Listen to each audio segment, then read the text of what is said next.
Good morning, Marianne. Hello. Good morning. Good morning. Sorry.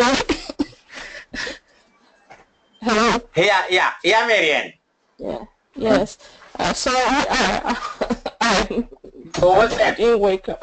No, it's all right. Don't worry. Yeah, it's all right. It's all right. Yes. Yeah. Right. I got the answer, but I did not have time to read it. So I will read this one and give my feedback, say during the course of the day or tomorrow. But but what I want to start off is another new mark which I have already sent it to you. But before I go, as I always say, from now, always you must keep on reading this pre-scene on a daily basis. That will give you a lot of insight into the company. So here once again, looking, we need to know it's a private company. It's not a listed company.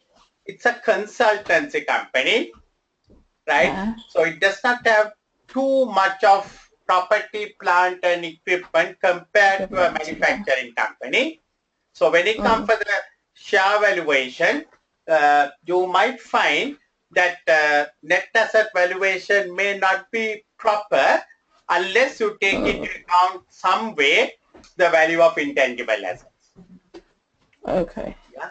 So that is something which you have to remember, because surely, if I still not been able having time, but if I remember Dream Park, if I remember the Loop, if I remember the Ward, if I remember the Rio, almost all the cases were public listed companies. This is the first time they are given a private company, somewhat owned by majority shareholders, still owned by 4 people. So in my mind, in one of the variants, surely we will have about a listing and also about a share valuation, at what price the share should be issued. Should we go for offer? Should we go for placement? Should we go for tender? Those questions can arise. And also another thing that we saw was the gearing was very low. So still there may not be that much of a big need for them to go for a listing in a way, because if we need money, we have enough money in our loans, because we can go for loans, right? And because, as I said, the consultancy does not mean too much of money into the property, plant, and equipment, except software. You can see it is getting depreciated first 3 months. If you look at the financial statements, whatever the balance on the 31st March 2016 is already amortized. So today, when you sit for the exam, your software most likely will appear at 0 valuation, and that means you may have a good reason to upgrade your software. Okay. And then another way to value a business is through a dividends model, through the taking the Yeah. past dividends and trying to value on that basis. Value of Yeah. shares is equal to D naught plus times 1 plus G divided by K Mm. minus G. But there again, Yeah. for a private company like this company, dividend policy Yeah. may not be very, very consistent. Mm. For a listed company, as I've been always saying, generally the shareholder don't expect surprises. So generally dividend follows some kind of a constant model. But for a Mm. company that is involved in a private company, you know, the directors might decide this year we are going to pay a big dividend because maybe 3 or 4 people, they can decide. One might say, Luke might say, hey, I'm thinking of buying a forest. Let's declare a big Mm. dividend. And sometimes Mm. they might say, no, this time let's not have a big dividend. Let's take a small dividend and have a lot of money for software development, etc. Yeah. So, Yeah, because I'm looking at the pre-scene. I think in the last dividend paid was very high. last dividend was very high. Exactly. That's what I was trying to Yeah. come up. Yeah. They almost paid Yeah. a 90% dividend payout. It's also, yes. Yes. Yes. From 116, 103 or something, they paid a Yeah. very, Yeah. very huge dividend. Now that Yes. tells us last year they have paid 116, 103. But if you look at the balance sheet,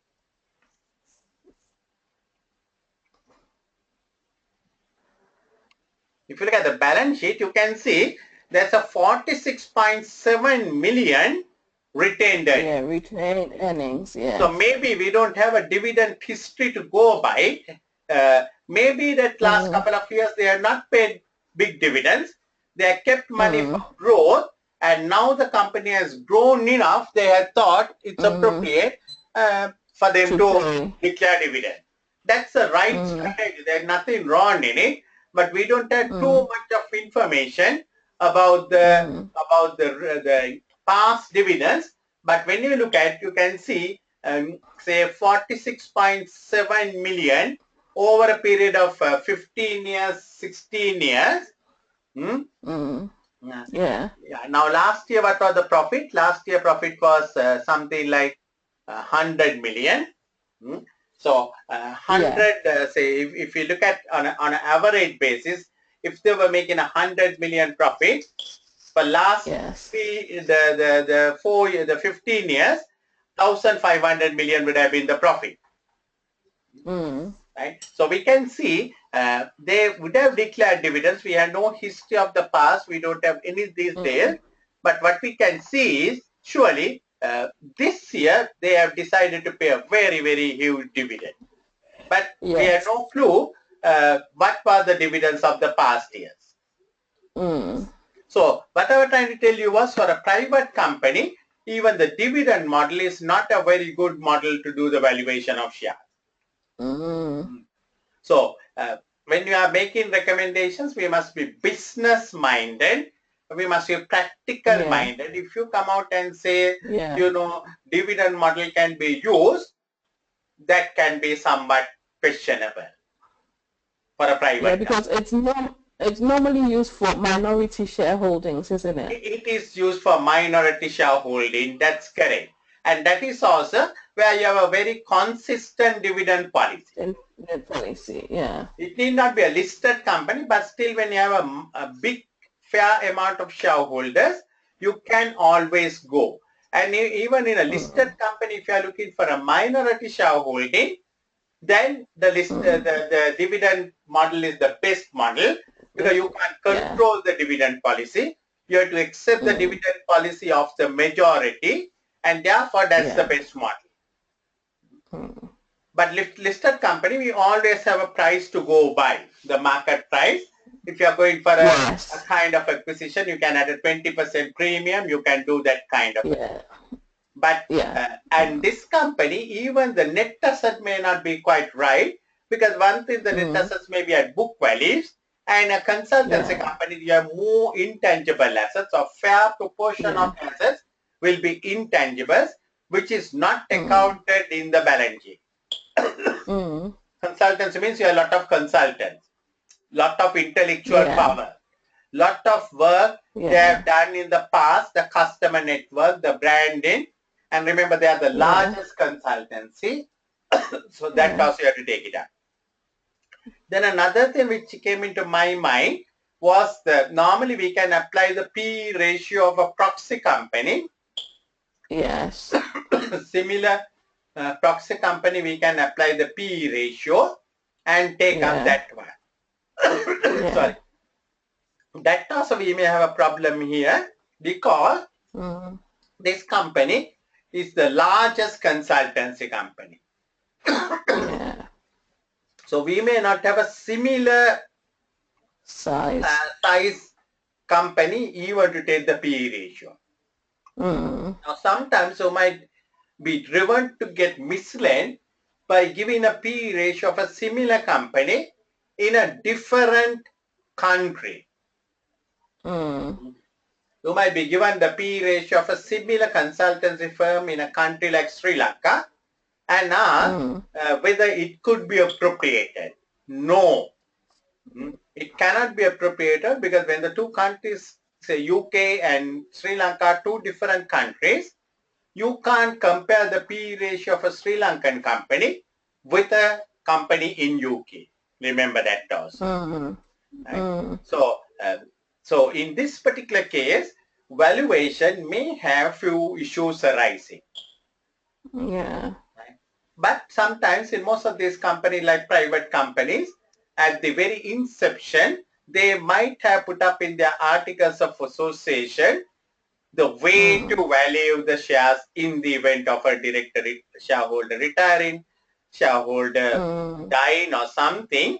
Generally in companies like this, you generally have a clause inside your articles of association.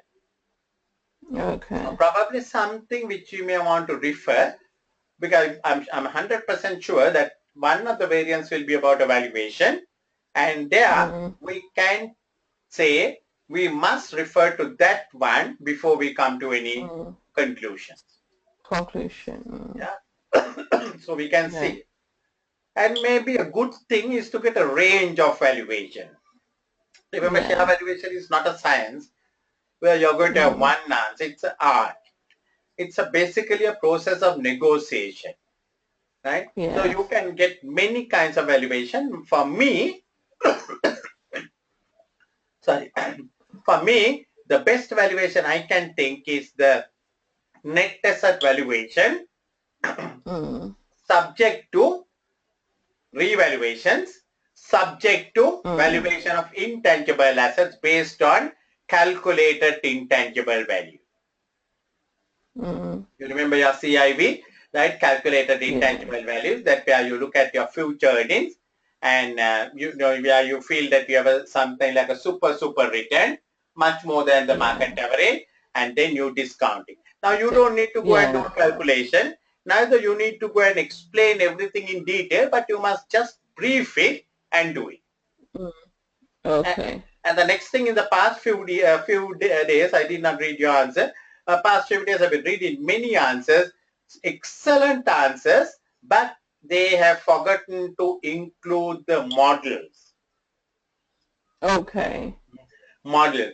You must talk, because you remember 25% of your marks are for technical. Technical means you must use your model. So some of the good models we can always think is the Mendelos. You can always apply Mendelos in most of the circumstances. You can think of the SWOT analysis. You can think of the, if it is an evaluation, you can think of the suitability, acceptability, feasibility. Johnston has scores with intent. You can always think of the Ansough's matrix. You can always think of the Porter's 5 forces. And you can always think of that theory on change management, freeze, unfreeze, that one.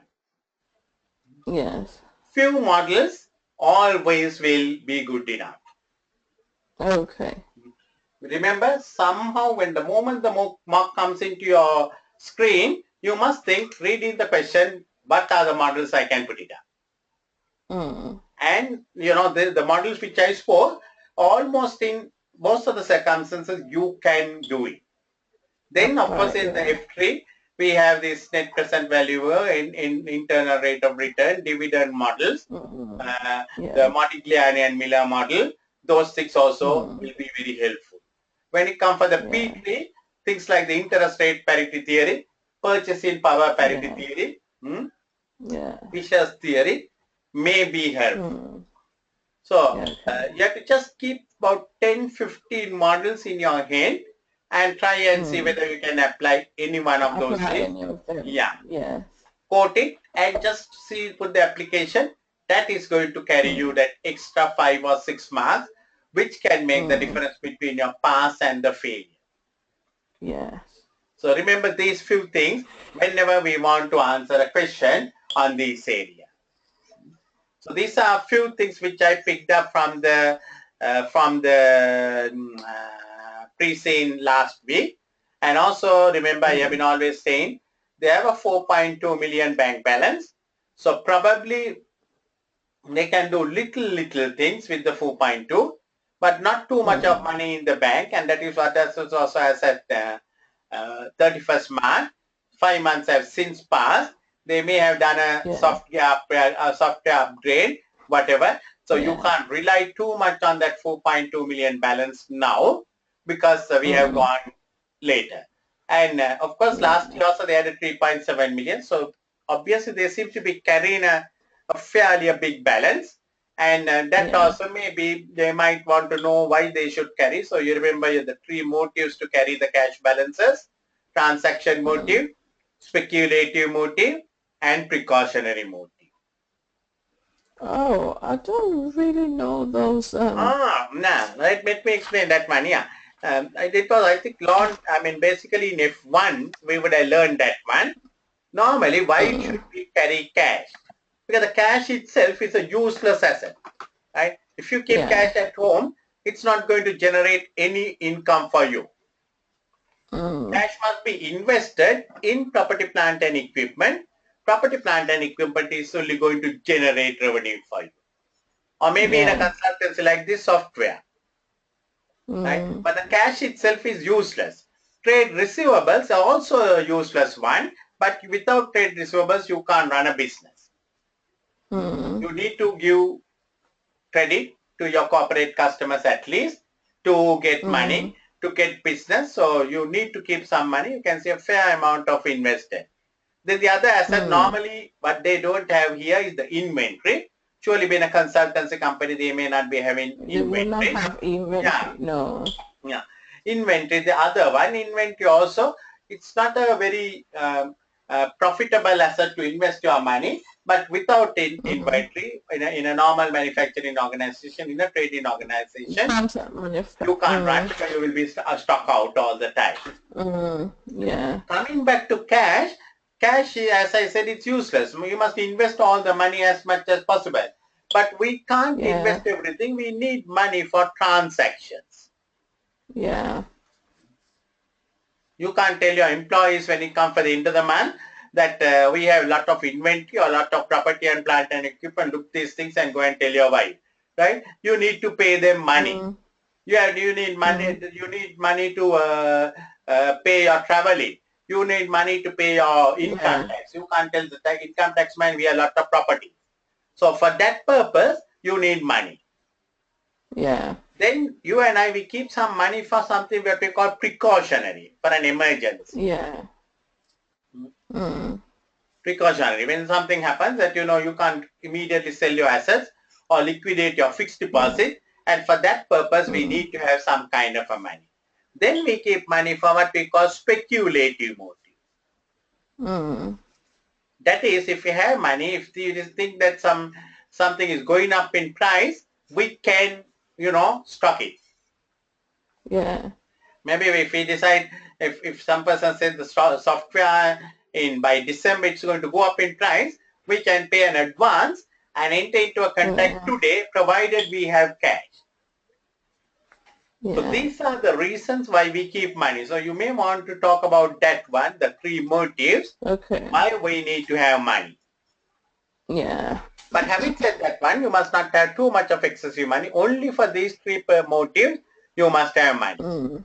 So, Yeah. so beyond that one, what we see is that this company is having some kind of a low gearing, right? And their loans, you Yes. can see, the loans have not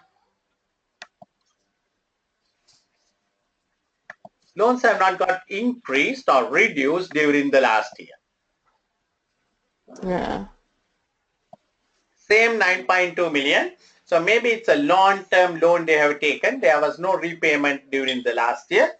And even this year, there won't be any repayment because they are not put anything under current liabilities in the repayment. So that means the loan seems to be somewhat long-term. And if you look at their share capital plus the debt divided by debt plus equity, it is 86.7. Sorry, 9.2 divided by 86.7 plus 9.2. Yeah. Yeah. So they have a fairly low gearing. So probably the initial will be own cash, little, maybe 1 million. Second, because it is gearing, we can go for more loans. Loans. Yeah. Thirdly, we might think later on at a particular stage, particularly if you have any intention of going public, right? One day or the other, they should be thinking of going public. They're already 15 years old. Yeah.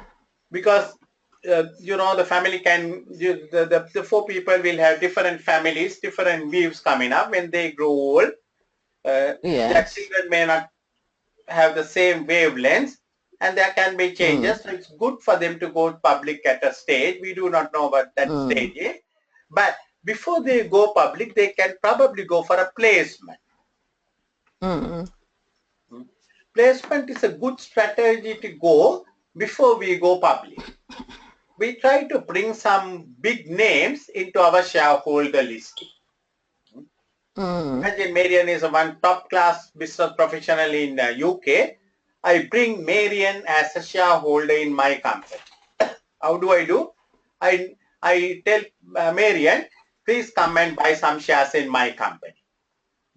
At a predetermined price, pre-negotiated price. We are not yet a public company. We invite Marian to buy share. And now I go public somewhere in December or February next year. And when I put on my prospectus, Marian herself is a shareholder, that's going to increase the value of my company. Okay. So that's a good strategy. Before, if you're thinking of going for kind of a thing, public thing, best thing is to go for a placement now and then go for IPO. Yeah, okay. And then after the IPO, if you want any more money, of course, then the company is open for everyone. Then we have the right. So this is the normal sequence where we should be looking for money. So the moment you go for placement, you have to be conscious of the fact that your shareholder holding can get diluted, existing shareholder. So that's why I said, before we think of that one, we must think of capitalizing these retained earnings. Because these retained earnings belongs to the existing shareholders. Issue bonus shares. Yeah. Because you don't have money to pay dividend. Issue bonus shares and make it capitalized. Having capitalized, we can think of going for a placement. We can think of going for a IPO, all that kind of a thing. Okay. We have to be mindful. The moment we go that, we lose our freedom.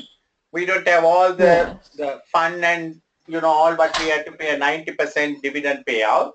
There can be a lot of restrictions coming up. All those things can come up. And we have to be aware of the public exposure, corporate governance regulations, this, that, and the other.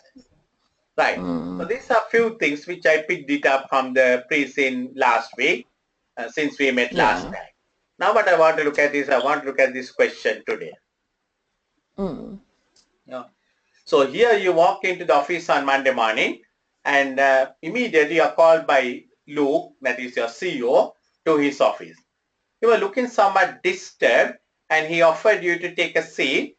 Then he said there's confidential information which he wants to share with you. So you have to mindful of SIMA code of ethics, confidentiality. When your CEO shares some information, you have to maintain the confidentiality even from your husband or the family. That is what is meant. He said in view of the poor economic conditions prevailing in Breezeland and political instability. Now that gives you lot of information. That means the country itself is not doing well, and your future may be somewhat despairing. Isabella Richard has indicated to him that he has decided. Now here I made a big blunder. Actually, later on when I read that question, I saw Isabella Richard is not a he. Isabella Richard is a she. She. Yeah. But in a way, it's a good that I made a mistake, because in our exam, we must be very, very careful. We must not address Isabella as a he. As a he, yeah. Right? Because that is really, completely out. You're working in the company and you don't know whether she's a she or he. That's not good.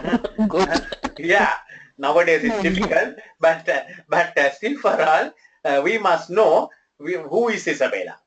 So right, I made a big blunder, but I thought it was good in a way, because when we answer, we must answer in proper gender. We must answer in proper professional aspirations, all that, because we are very senior people in the business.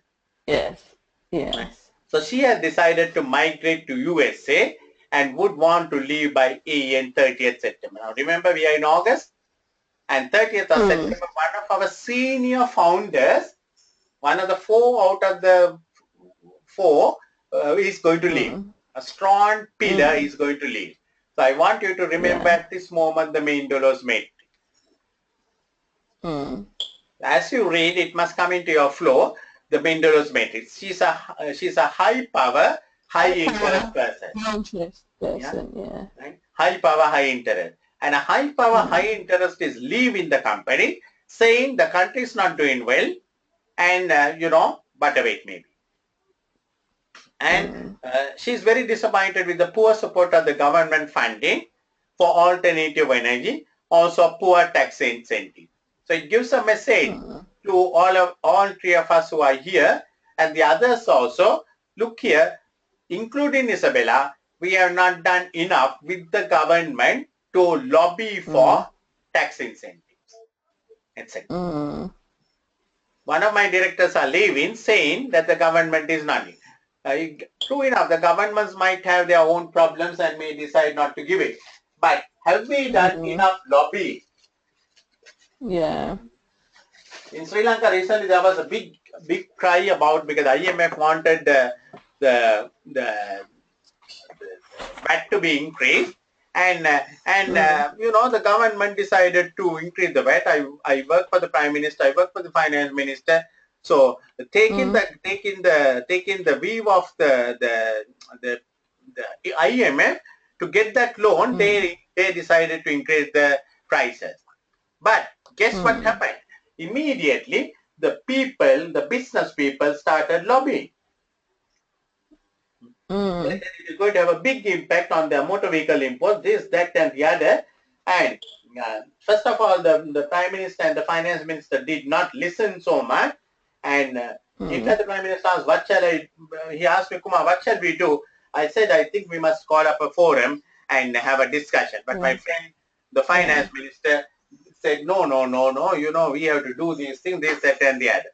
They could not go that far. The people started protesting, people started closing their businesses, shops, etc. And ultimately, the Prime Minister was forced to call up, the President of the country was forced to call up a meeting and to do certain changes.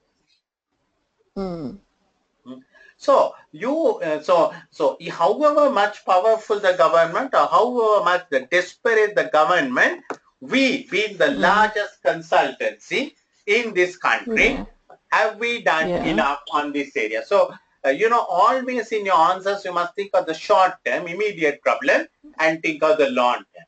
If you don't do this, you will find other directors also trying to migrate to USA.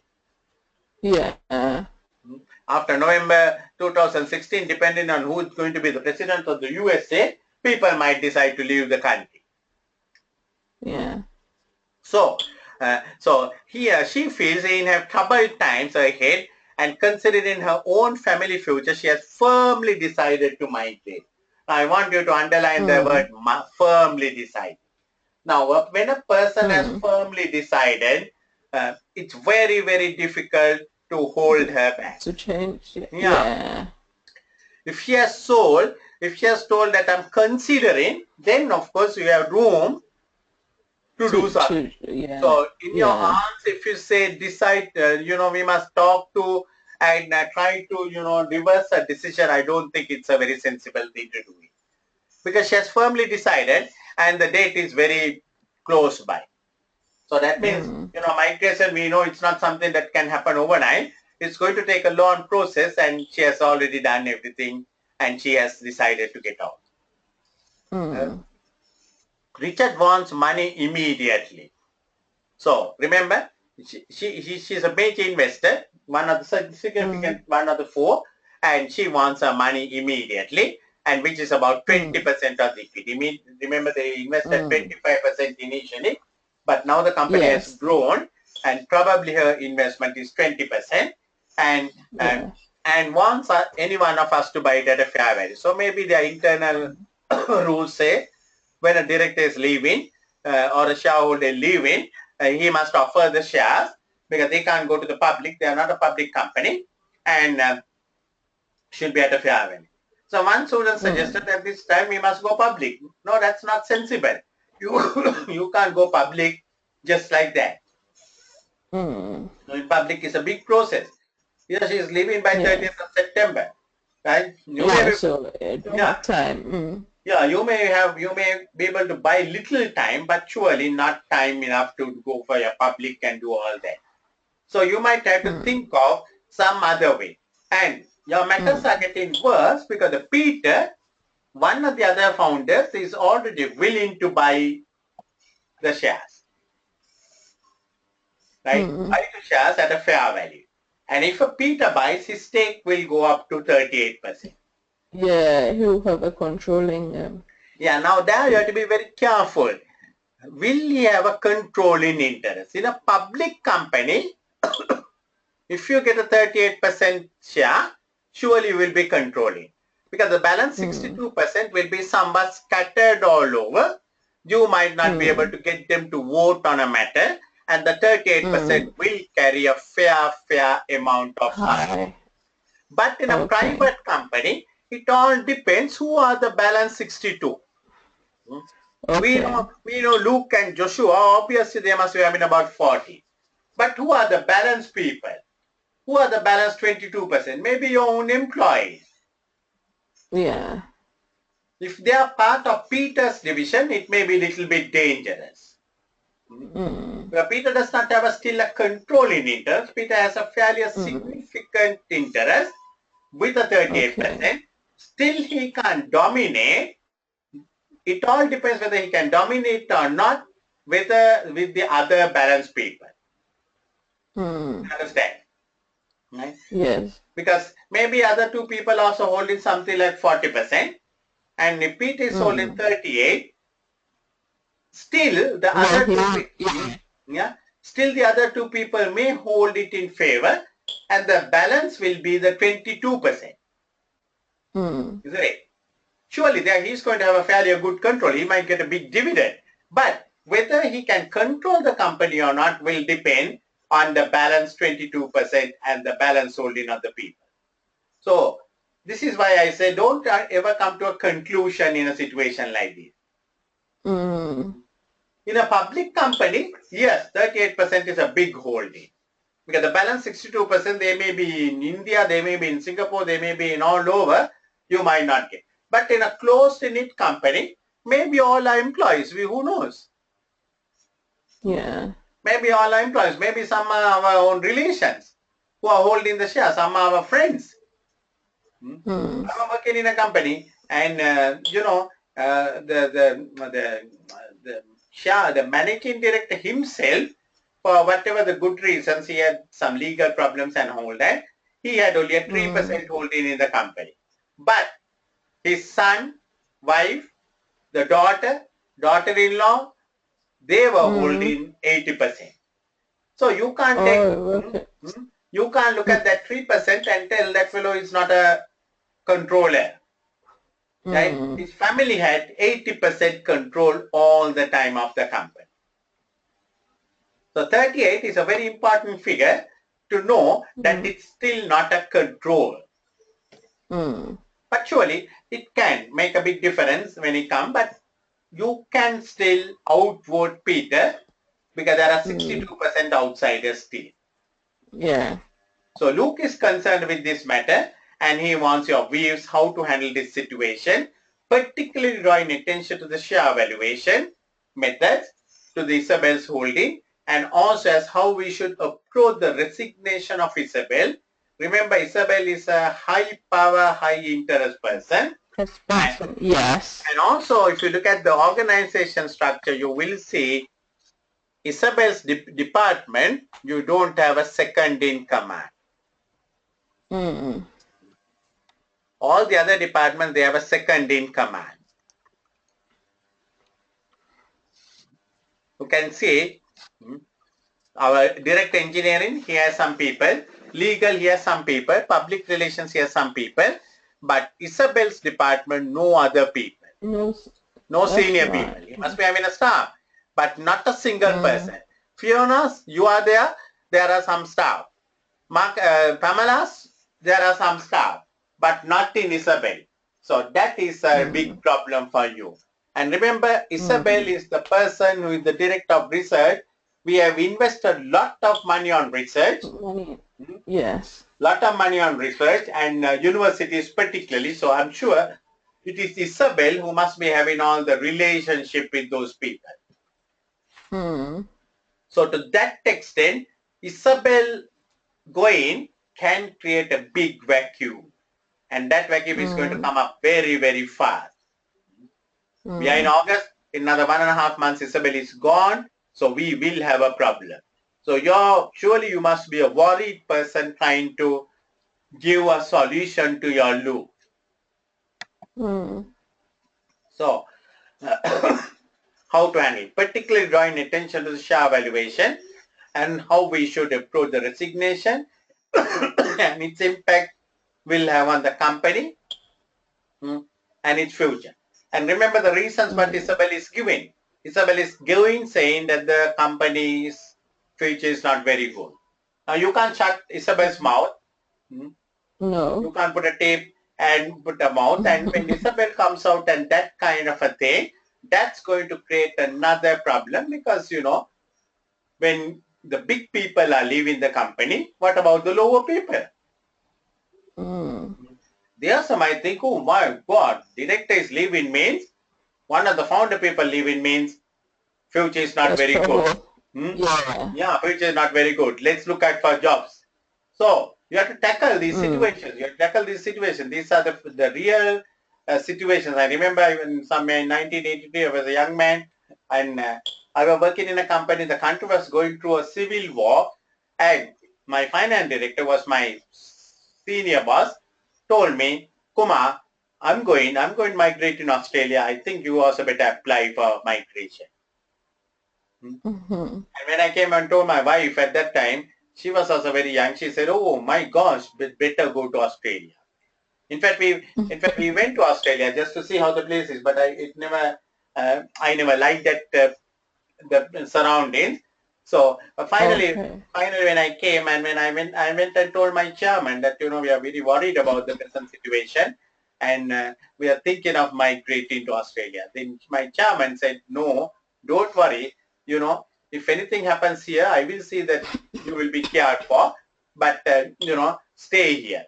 Now that kind of confidence you need to give to your employee. Not that everyone will accept it, but some kind of a confidence you have to give it. And also let me know your views on Peter buying the holding. So already I've given you some points on that one. Peter buying the holding. Yes, it's something to be concerned, but not to be over concerned, depending on who is holding the balance 62%. Right? Surely the major two directors will be holding something. What we have to arrest is Luke going. What we have to arrest is Joshua going. So that's something that we have to think something and do it. And then the balance 22% also we have to see where the holdings are and do it. I need to discuss this matter with my co-founders. Now you can see so far he has not even approached the co-founders. So he is coming to you having lot of trust in you. So I think it's a good paper skills to start off this, whatever the paper you're going to write, it's saying, I thank you for having so much of confidence in me, and I will maintain that confidentiality in accordance with CIMA Code of Ethics. I can guarantee you only 5% of the students will write that part, and that 5% of the students will get 5 marks more than all the others. Talk about the CIMA Code of Ethics and talk about the code, the confidentiality, and talk about the importance of confidentiality from that time. Yeah? Right. So, I don't need to emphasize, but you need to keep this matter on. So, you must assure him that it will be kept confidentiality in accordance with CIMA Code of Ethics. Very few students write this kind of thing. They get so engrossed with the matter in it, and they forget to do simple things like this. Because if your boss calls and says, if your boss calls and says, Marian, keep it confidential, you must respond and tell him, yes, be assured, I will make it confidential. If you ignore that one, that means you are not, there is no guarantee to the boss that you will keep it confidential. Now I want to, so now I know exactly my thinking on the thing.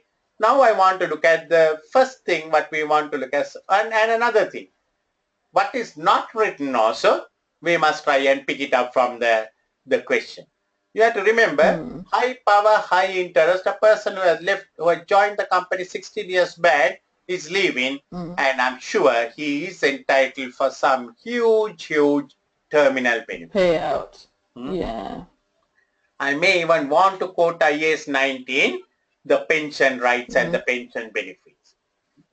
I may want to say that, not only the money that we have to pay on the company holding, but also are concerned about his terminal benefits that need to be paid. Yeah. Right? And also his pension benefits, if at all, under IAS 19. Because we don't see any pension plan or pension liabilities in the asset. So I don't know whether they are contributed to a defined contribution plan, right? But I want to talk about that also in this one. I don't know whether I will have all the time to talk about everything, but I'm putting up everything so that, in a similar situation, you will pick up what can be done in 60 minutes, you will do it. Yes. Right. So now we come to the share valuation. So you can talk about the share valuation model. We have to at the outset say we are not a listed company, and therefore we don't have a market valuation, and therefore we have to go for conventional valuation techniques.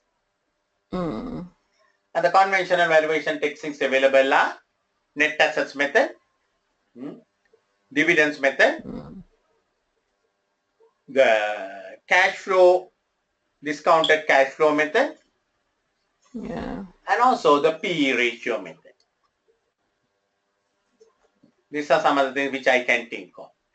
And then we must talk about being a consultancy company, our net assets the net assets in the statement of financial position will not reflect the true value of the company, mainly due to three reasons. One is the tangible assets must be appearing at historical cost. because you can see no revaluation reserve. So obviously all the tangible assets at historical cost. Secondly,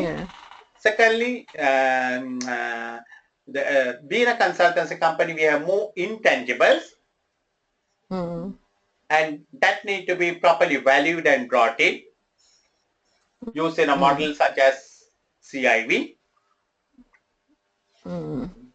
Used in a model such as CIV, we can talk about that one.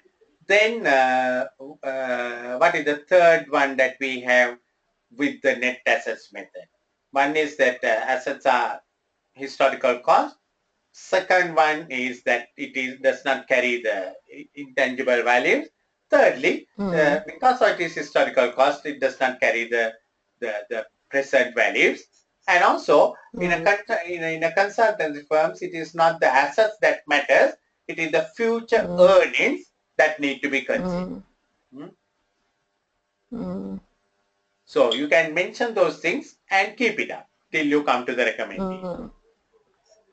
Then we can talk about the dividend model. Dividend model is to go based on the few past dividends, taking the growth and considering the extrapolating it to the future. Ideally good to value a non-controlling interest. But here, being a company, it's part of the control or part of the major holding, it may not be appropriate. And also, in a listed company, in an unlisted company like ours, the share, the dividend may not have been consistent, and therefore the dividend model may not be the most appropriate. Then the next one is the PE valuation. We can apply a proxy valuation, taking the proxy of a listed company, and the discount in it we can apply. But being the largest consultancy firm in Brisbane, we may not have a similar company with a listing to decide on the area. Actually, at the outset, I told the share valuation will depend on the internal rules in the Articles of Association, and it need to be referred to. I should have mentioned that one at the beginning. And then I would have definitely told the next one is to look at future earnings. Future earnings or future cash flows discounted at an appropriate rate. Being a consultancy firm, we probably can forecast our earnings much more accurately or much more reliably, and therefore we can work on a future earnings. I believe that will be the more positive approach to look at. And also to see, and then you have to get an independent professional body to do this, rather than we trying to do it, like auditors or a leading accountancy firm to do this one, and to get a range of values, and to get a range of values to decide the appropriate price to be settled to this person. And then you will also talk about, I'm also concerned about his terminal benefits, her terminal benefits, which need to be settled, and if there's any IAS 19 obligations. So, in terms of valuation, in terms of future earnings, this, if we're going to pay a terminal benefit, then we'll need to adjust for that, isn't it? A one-off. It all depends whether they are charged already the terminal benefits to the employee. If it was employee, because most likely if they had, it would have been a employee defined contribution plan. In that case, they would have charged it to the they would have charged it to the PNL, and they would have paid it to the pension fund or whatever, and therefore in that case they may not have. But there may be a in addition to the pension benefit, there may be certain terminal benefit that need to be paid. Whether it is charged to the PNL or not, we do not know. One person argued the other day saying that since she is leaving, on our own, we don't need to pay any compensation. I'm not talking about the compensation. I'm talking about because she has served the company for 16 years, whether she is leaving for good reasons or the bad reasons, she is entitled under the law and under the constructive obligations. These are good terms, but you can use it. The constructive obligations is going beyond the law. You know, now in Sri Lanka, most of the time they say half a month's salary for every year of service. But most of the companies, by practice, they pay 1 month or 2 months for every year of service. So that kind of constructive obligation will be there. So these are the terms that you will use, which will make the examiner very happy. Right? So I would use those things, and I will also say about the terminal benefit. And I will say, you know, we may be able to take from our company balance 1 million, but the things must be completed properly. Whoever Fiona must be told to work on this area because directors things there may be certain confidential contracts we may want to talk about. Then talking about Peter buying shares, not too much to be alarmed, because in fact we should be happy that we have a ready buyer. Not too much to be alarmed. It all depends on the balance 62% the split in. So long as the 62% is within the company, it need not be too much of a concern. In a way, it's something to be appreciated at this moment, because Peter has come up with a kind of a thing to, you know, to settle it. So we must not put people into unnecessary excitement. We must try to calm down, because we must say it's balance 62%. If it is within us, who cares? Peter can't do anything. If the next man is leaving, we have to be careful. If Peter buys that one, we are in trouble. So we have to look at from that angle, right? And also, if the directors are not too keen on Peter buying, we may be able to offer these shares to our own employees, this 20% shares, and we may be able to, our Fiona may be able to arrange a banking facility, a financial facility for our people to buy these shares, and, you know, company can sort of arrange the facility for the bank to give loans to the people, prospective shareholders, to buy the shares, and they can settle it out of their dividends and whatever the salary and all that. We remember we are a company. We have a share option scheme, and it should be a good thing to offer shares to the people, particularly the people in the research department. Because the research department will be somewhat shattered with the resignation of Peter, with the Isabella. So we must give preference to the people even at the lower level, the Isabella's people, because, you know, research department people, even if they are lower level, they are some academics. So if there are any people in the research, we must try and offer shares to them as much as possible. That will make them more comfortable, because, you know, their mother, when they are like the mother, the Isabella leaves, the children also might think of leaving. So one good way to arrest is to offer shares to these people. Isabella shares, offer it to the research people, and that probably will not offend Pete also too much. So that you can do it. Then coming back to resignation, she is a key person, high power, high interest person, live in the company, and research department is a very important one, because we are working with the universities. We have done a lot of investment on the research and everything.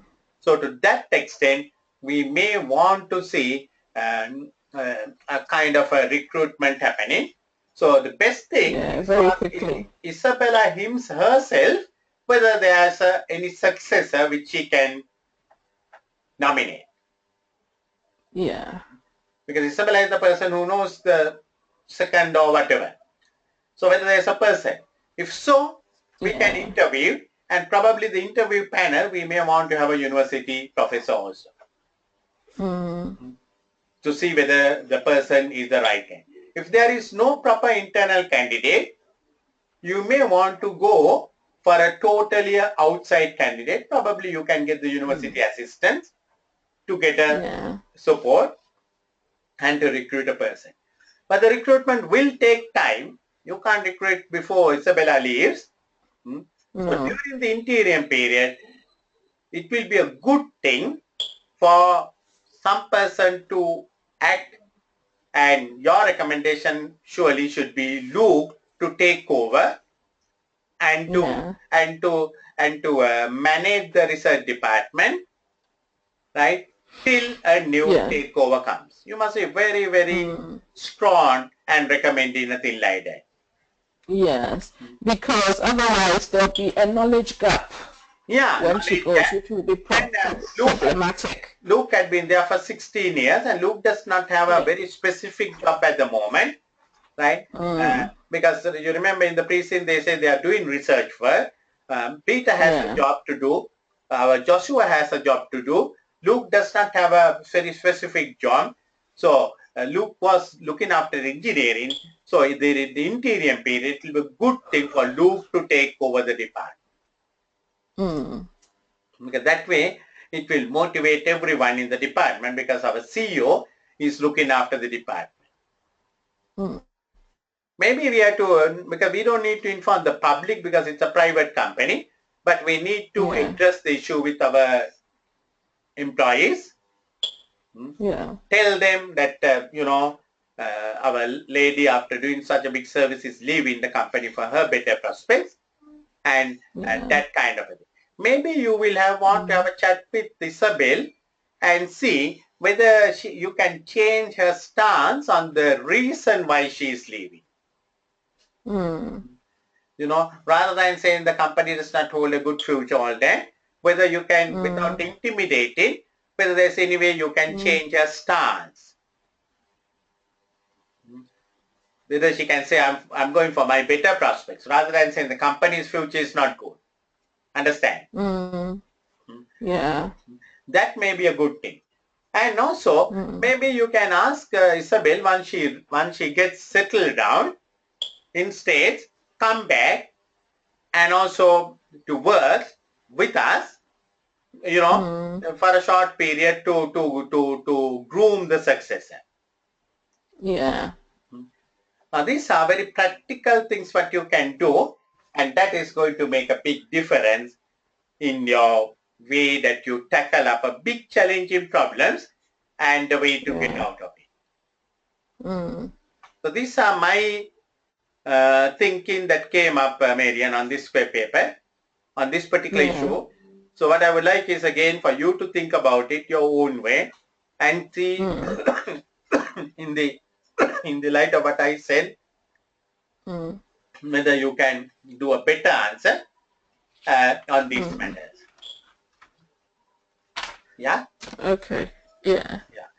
We will look at the second and third. Second and third was on this one was good. So we will look at second and third next time when we meet. But I want you to, because these are real, issues that can come up in this case. These are all, I have used my own experiences in the places where I work and the situations to put up a question like this. So think about it, and let's, once we meet, we will discuss it further. Okay.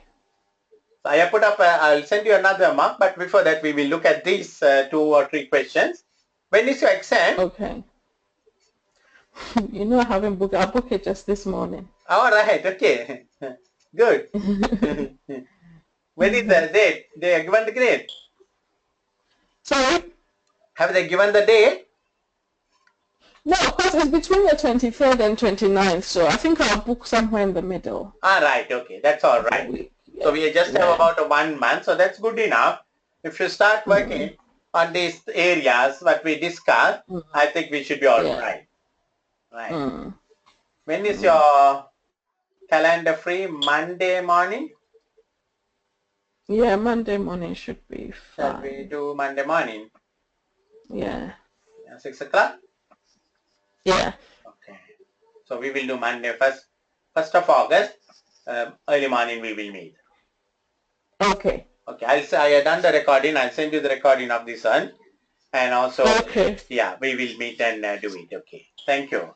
Oh, all right. Okay. Thank you, Kuma. Great Okay, day. bye. Bye. You too. Bye.